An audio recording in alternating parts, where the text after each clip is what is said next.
Welcome to This Just In with This Just In, Justin Core as your host.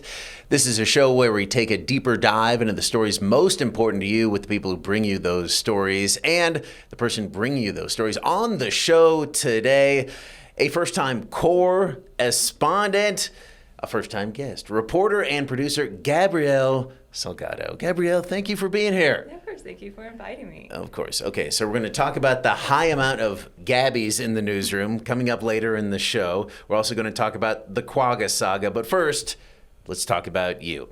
I ask this of all my first-time guests, correspondents. If you had an entrance theme or like a walk-up song for baseball, what would it be? So I put a lot of thought into this one because it's a question that really stresses me out. So I was texting my friends.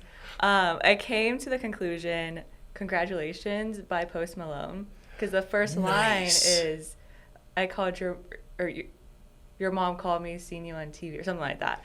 And I feel like that's very fitting. But that is awesome. One of my friends said Chris Stapleton would also be a good choice for me because any of his stuff? Any of his stuff. Because I just listened to a lot of Chris Stapleton. Chris Stapleton is awesome. Yeah, I was introduced to him and I'm like, oh, look. Like modern day country, more like old country again. Yeah. That's pretty cool. Man, look at that. Okay, good choice. Yeah. So far, you're 1 for 1, Gabby, as far as answering these questions. I'm just kidding. You were telling me before, it's like, I'm a little nervous. It's like, why? Like, no offense, not a ton of people are going to see this as opposed to, say, Wake Up, Idaho. But we love our viewers. You grew up in one of my favorite cities, Corcoran, California. How was that? Corcoran is an interesting place. Interesting. All right. People of Corcoran. There isn't much there. It's a very small farm town in California, in the California Central Valley. It's known for like cotton farming, tomato farming, pistachio farming, all that. Yeah. Cotton and pistachios. Farming capital California, if you didn't know. Corcoran is? That's what the sign says when you drive into town, farming capital California. Yeah. And they grow cotton there. That's wild. What's the climate like? It's very hot in the summer, so really? 100 plus degrees in the summer. Gets pretty cold in the winter, 30-ish, 40-ish degrees. Not as cold as here, but cold for me. It's cold enough, yeah. Humid. Wow. Yeah. Okay. Well, I was just going to ask you, is that Southern or Northern California? And are you offended by that question? Because it's neither. It's neither. Yeah. And I feel very strongly about this. California is a big state. It's a huge state. I've heard. Yeah. I've seen it on a map. It's like, well, pretty big. Yeah, the culture is very based on where you are. So I think Central California is its own thing. Specifically the Central Valley. It has its own culture. There's a lot of overlap between like Northern and Southern and all that. Yeah. But it's its own thing. Yep, y'all are your own thing, yeah. And like Hector Mendoza, if you don't know, from that area as well. Yeah. Central California. He's like, whoa, not Northern, Southern. And I guess it's similar in Idaho as well. Pretty big state. Mm-hmm. If people are like, oh, I know someone from Idaho. Yeah, they're from like Hayden Lake. It's like, well, I'm not from anywhere near there. Yeah. So that means nothing to me. All right. While there, you ran and even coached cross country. My son was into cross country for a while. He still runs for fun. Can you explain to me, because my son has been unable to do it, at least convince me, that running might be fun in any way? Fun is a strong word, but I think But you did it for 6 or 8 years. There had to be. Yeah, I ran for a very long time. I ran cross country and track throughout middle and high school. Fun is a strong word. Okay. It does like give like this serene feeling of like being outside, and especially like where I grew up, I was running through like on canal banks and through orchards and all that. Okay. And so it's like very peaceful, and all the outside noise kind of just goes away. I understand that. Okay. So when you do run, do you keep the earbuds in, or you take them out? Like, I'm going to be one with nature here. It depends on my mood. There's days where like if I'm like really mad, I'll have my earbuds in, and music really loud. Listening to some angry Chris Stapleton. Angry Chris Stapleton, yeah. Well, fantastic. Do you also know that you can go outside in nature and then just not exhaust yourself, that you can like stand there? Yeah, I'm really starting to like walks, like nice walks in the park. Now we're talking. It's better.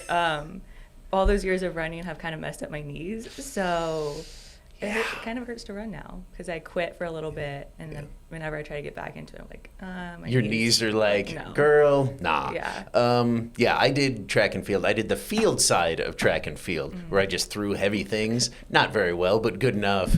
And like all the running I did was a couple warm-up laps, and I'm like, oh, exhausted. I'm gonna throw that shot put just a few feet. Something to think about. Yeah. You might think like, maybe I'm not built for that. Try discus. It's incredibly hard. Okay, so I saw this adorable video on your Instagram. Andy, go ahead and roll that. Explain this. What are we looking at? Yeah, so my 5th grade elementary school, we had a daily broadcast, and every week, like, one classroom would get the chance to, like, anchor and be the weather anchor and do all of that. Gosh. And so I volunteered for one day. And so there I am talking about the lunch menu, talking about whatever dress code or whatever. And I had this idea of splitting it between when I was anchoring in college of like going back and forth. And wow. Yeah. So you were anchoring even in elementary school. Elementary school. I wasn't doing a good job. You can barely hear me. And I was looking down at the table the whole time. But well, I wasn't anchoring at all in elementary school, so you were far outpacing me, and you looked amazing. Is that when you fell in love with news that early? I think so. I mean, I always loved writing, and I think that's what all journalists say. And I used to want to be an author, like a children's book author. And then one day, I just had this idea, like, what if I was on the news? Because I watched the news every day, every morning, every night with my family. I thought it was really cool. Yeah. And I tried it out, and I liked it, and that's awesome. What, and I don't want to surprise you with something that's not on our rundown here, but what do you like about it? What appeals to you about news? I think like there's something different every day. Yeah. Like you never know. You come into work and you never know what's gonna happen. It's just like the surprise of it all, and like there is some consistency, but like not like being able to come in and like do something new every day. I think is great instead of just having like sitting there at a desk and like, oh, I'm just going to do the same thing every day. It's nice to be surprised. Yeah.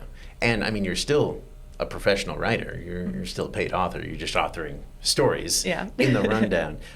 You went to school at Pepperdine, a superb school, but also the best campus in America in that it's in Malibu. Andy has a pic of this. Look at that. Is that the Italian coast? Is that the countryside? Is that wine country? Yes, it's all those things, except it is the campus of Pepperdine. How did you focus on school when the beach is literally right there? It was hard. I missed it every day. Yeah, I get it. I could look out any window and see the ocean when I was in college. Wow. It was, I focused fine. I did fine in school. Yeah. But like, it was nice to be able to sit on main campus and see the seagulls and, see the ocean. And it was hard to focus at times every day. It's like, I really want to go to the beach. Like, it'd be perfect weather, but I was like, I have an exam tomorrow. I can't just go to the beach. So I was a responsible student. I made sure I didn't, jeopardize my grades for the beach. Which now I'm like, oh, I wish I would have just gone to the beach instead of, studying in the library. Is that a major they have there, beach? I want to major in beach. Is that possible? I'm pretty sure like Ken from Barbie said that at some point. Right? I know. That's who I was quoting. You're welcome. Yeah, Ken probably went to Pepperdine. Great alum there. How good of a surfer are you? I never surfed. When I applied to Pepperdine, I told myself I was going to learn how to surf. Really? And I was super excited. And then I got to school and I was too scared to do it. And I spent 4 years trying to build up the courage to go out and surf, and I never did it. And that's one of my regrets from college. I had to learn to surf, and that the ocean was right there, and I could just surf. You can learn to surf here in Boise. It'll be on the river. Yeah, it's not the same. It's not the same. It may also sweep you away down into Eagle. What were some of the big lessons, some of the big things you learned about news, broadcast journalism there at Pepperdine? Yeah, so at Pepperdine, I was very active in student journalism. I did a broadcast station, a newspaper. We saw that, everything. And I think the biggest thing I learned from that was having compassion when reporting, just because we reported on a lot of heavy things over there. And just when you're reporting on your community, when you're part of the tragedy, it can be kind of hard. And so like having that compassion and remembering that these are real people, these are real lives, it's not just a story. And that's something my professors really instilled in all the students of like, be compassionate when you're going out there.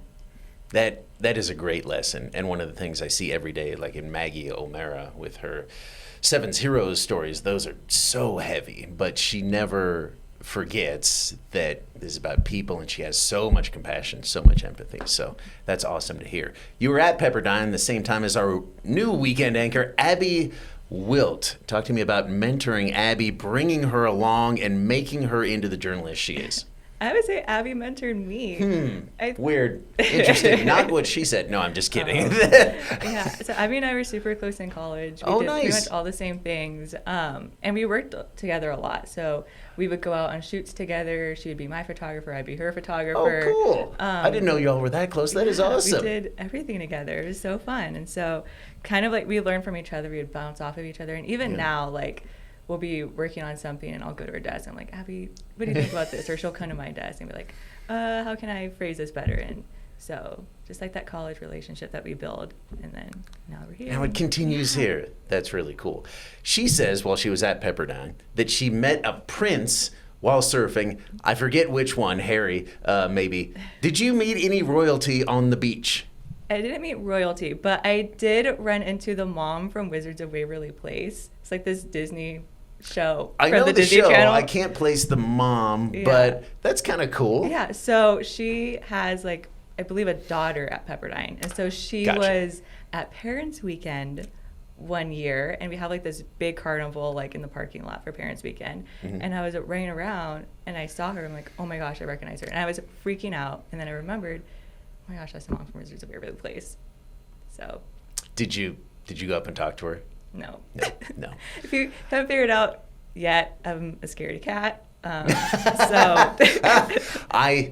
I never do that either. Like I'll see someone, a celebrity or just someone I know, and be like, oh my gosh, that's that person. My wife will be like, go up and talk to him. It's like, no, I don't want to bother him. And she'll be like, you literally know them. Like, and it's like, they're having lunch. I don't want to bother them. So I can totally identify.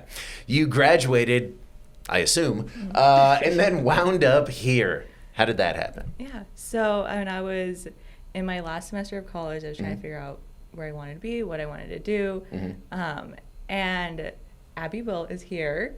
And so I visited my senior year, and I really like the area. And I like how it's pretty similar to where I grew up, very farming centered. Corporate. Yes. And I wanted to be somewhere that was kind of more of like a small town vibe. I mean, I spent 4 years in LA, and I was kind of tired of the city and just like all the busyness and all the noise. And I was ready to be somewhere that was a little bit more quiet, slower paced, kind of like go back to like my roots, but like not be where my roots are. Just kind of venture out a little bit. Same vibes. Yeah. And just like Pepperdine, we also have a coast. It's on a river. Yeah. You can surf there. Yeah. Slightly different. How do you like it so far? I like it. I really like it. It's taking some getting used to, especially because I'm spending 4 years in LA. I'm like, oh, this is a lot different. But this is what I wanted. This is what I asked for. But I like it. I love the nature. I love going for walks. I love the river, all that. Well, and a lot of people here are happy to hear that you're saying it's nothing like LA. They're like, oh, thank goodness. We feel like it's becoming that with so many transplants. But the fact that you're still feeling sort of a small town feel vibe, even though it's medium-sized town, continues to grow. That's good news. So, all right, coming up next on this Just In, the quagga saga continues. Gabby has the latest on that as the state works to kill an invasive species. That's next. We are joined by producer / reporter / wannabe surfer Gabrielle Salgado. Gabby, the state of Idaho back to trying to eliminate the invasive species of the quagga mussel from the Snake River down by Twin. How long have they been at this? Yeah, so they've been working on it for about 3 years now, Jeez. I believe, or 2 years. It was 2023. No, it was 2023. Almost 3. Yeah. September 2023 when they first detected the quagga mussel. So, geez. Now, they're trying to eliminate this thing. Why, though? What does it do that's so dangerous? Yeah, so they kind of cause harm to water infrastructure. Okay. And so that just caused a lot of, like, economic impacts, but also ecology. Like, having any invasive species anywhere near any native species is obviously going to cause harm to the native species. They're Right. taking up all the resources. So harm to infrastructure, but also harm to our native species. Okay, we're going to learn a little bit more about this and their efforts to finally get rid of the quagga mussel right now from Gabby. Roll it. From a 7.2-mile stretch of the Snake River to 3.5 miles, the Idaho State Department of Agriculture has decreased that quagga mussel impact area in the Twin Falls area by 51%. When we get a positive detection, we then want to rapidly ramp up to treat so that way we're not allowing them the time to replicate and increase. The quagga mussels were first detected in Twin Falls in 2023. The mussels can cause damage to hydropower infrastructure, clog water pipes, and harm the ecosystem. An established population of the mussels would cost the state hundreds of millions of dollars. Now that the quagga mussel in the Twin Falls area is considered contained, Chief Treatment Engineer Jeremy Varley says the next step is eradication. We're very much in eradication mode, trying to get rid of these last holdouts, trying to get rid of them so they don't have the opportunity to ruin a pristine water environment that is the Snake River. To do this, the ISDA treats the water with chelated copper and potassium. It's a very advanced technology over other potential copper-based products you've heard about, such as copper sulfate pentahydrate. So it's less interactive with inorganic water quality components. This is the third year of treatment in the Snake River. Varley says it is best to treat during the early fall months. It's in response to the breeding time of when we're actually able to detect the organism. As soon as we see breeding occurring, that's when we ramp up this treatment. But the treatment has also impacted native fish and other aquatic life. A study by the USGS found that the initial treatment in 2023 killed more than 90% of the native fish in the area. Similar findings from Idaho Fish and Game show 100% of the sturgeon in the area were killed. Varley says the treatment still needs to happen to protect the native fish. If we did nothing, the inverse would happen, where then we would lose those native species due to the infestation of this organism. Varley says native fish will be reintroduced to the area naturally at a later time. So they say it's working because they have to treat a smaller stretch of the river, but I think a lot of people expected them to be able to treat it and then next year it's like, oh, okay, it's gone, congratulations. Yeah. That doesn't seem to be the case. Is it working quickly enough? It seems like it's working pretty well. Yeah. Right now what they're detecting is kind of like the baby version of the quagga mussel. Oh, okay. And so they're kind of like finding little areas where like they weren't really checking before. Okay. And that's kind of like where the baby quaggas are. Okay, so they're really cutting the impact, they said, in half, in fact. It's also killed a lot of fish, though, and native species, which, as you talked about before, is the whole point of trying to get rid of this invasive species to allow the native species to thrive. It seems counterintuitive. Did they expect that they would be killing fish with this treatment? Yeah, so I mean, they're dumping these chemicals into the water. Right. And so it was kind of expected that the native species were going to die because of that. Yeah.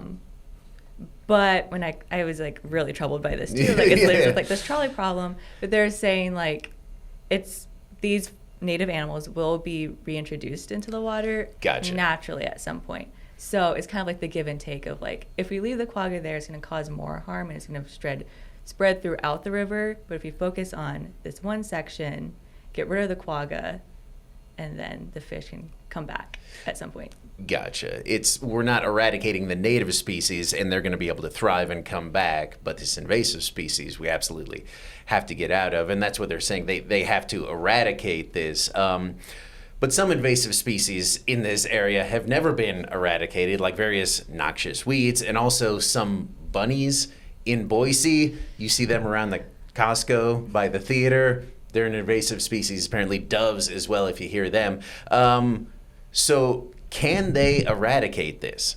Yeah, it seems like it's working pretty well, and it's been one of the most successful. I believe they were saying one of the most successful ones that they've had. So, okay. Yeah. Alrighty. Well, you talk about it clogging up infrastructure. If you don't know, like they'll build up so much on like irrigation gates and stuff like that they stop working. Dams will stop working. So absolutely, it seems imperative that they get rid of it. What's next? What's the next step for them now? Yeah, just eradication, just getting rid of them, making sure that they're all gone. Keep at it. Yeah, just keep at it. Okay, and then potentially reintroduce some of the native species as they go. All right, well, here's hoping we're nearing the end of the Quagga saga, even though I love saying Quagga saga, which I'm sure you have noticed. Coming up next on This Just In, this Gabby is not the only Gabby in the newsroom at KTVB. We're going to talk about how we're in a Gabby boom. Coming up next on This Just In.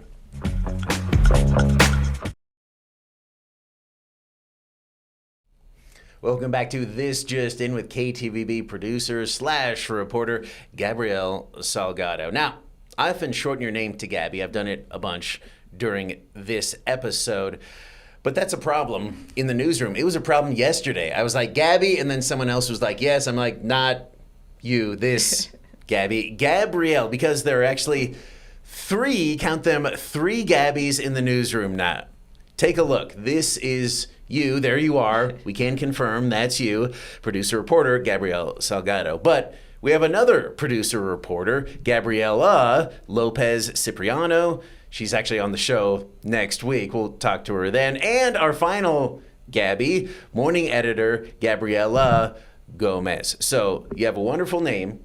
And even though you were the second Gabby at KTVB, you're the first Gabby on this show, This Just In. There you are. So I'm giving you the chance to potentially plant the flag in that name, Gabby, or maybe pick a different one.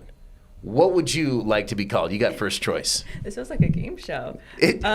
So we often play game show type things at the end of This Just In. Maybe I want to be a game show host. I don't know. If there's an opening on Wheel of Fortune, let me know. But yes, are you going to go with Gabby or take what's in the mystery box, another nickname? Well, I have a lot of nicknames because my name is long. And so my nickname in high school was Gabbs. Gabbs. Okay. I like that. Yeah. Do you want to go back to Gabbs? I can go back to Gabbs. And it also works because my last name starts with an S, so Gabbs. Yeah.